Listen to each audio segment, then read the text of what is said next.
రేవంత్ రెడ్డి పరిస్థితి మరీ ఘోరంగా తయారవుతోందా అంటే అవును అంటున్నారు రాజకీయ నిపుణులు. ఇప్పుడు తెలంగాణలో సమీకరణాలు మారుతున్నాయి. ఏ పార్టీ ఏ ప్లేస్ లో ఉంది అన్న విషయానికి వస్తే గనుక బీఆర్ఎస్ థర్డ్ ప్లేస్ కి వెళ్లిపోవడంతో కాంగ్రెస్ వర్సెస్ బీజేపీ ఉంది అన్నట్టుగా పరిస్థితి కనిపిస్తోంది. అయితే రేవంత్ రెడ్డికి ఒక రకమైన మంచి అవకాశం అని చెప్పొచ్చు. మరోవైపు ఇబ్బందికర పరిస్థితులు కూడా ఎదురయ్యే అవకాశం ఉందని చెప్పొచ్చు. కిందిసారి 3 స్థానాలకే పరిమితమైన కాంగ్రెస్ ని పార్లమెంట్ లో ఇప్పుడు ఒక రేంజ్కి తీసుకొచ్చిన రేవంత్ పై పార్టీలో మంచి కన్సర్న్ ఉంటుంది కూడా.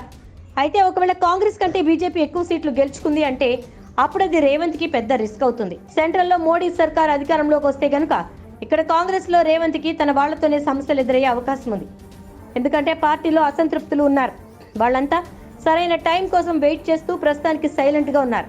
కొన్ని రోజుల క్రితం వరకు బట్టి విక్రమార్కను రేవంత్ రెడ్డి ప్రతి పనికి వెంట పెట్టుకెళ్లేవాళ్ళు. కానీ ఇప్పుడు అలా అస్సలు కుదరడం లేదు. బట్టి విక్రమార్కకు ఆయన పనులు ఆయనకే సరిపోతున్నాయి. దాంతో రేవంత్ రెడ్డి ఆయన్ని ఏ పని కోసం కూడా తన వెంట తీసుకెళ్లడం లేదు.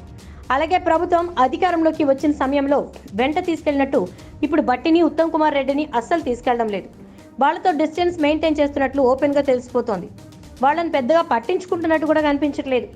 అంటే ఇప్పుడు రేవంత్ ప్రభుత్వానికి సంబంధించిన అన్ని పనులు వ్యవస్థల మీద అవగాహన రావడంతో వాళ్ళని పక్కన పెట్టేశారనే టాక్ వినిపిస్తోంది. కొన్ని నెలల ముందు వరకు అందరినీ కలుపుకుపోయిన రేవంత్ ఇప్పుడు సింగిల్ హ్యాండ్ తో వన్ మ్యాన్ ఆర్మీలా పనిచేసుకుపోతున్నారు.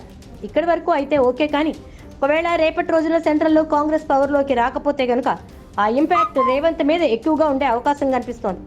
అప్పుడు అసంతృప్తులు జూలు విదిలించి అవకాశం కనిపిస్తూ ఉంది.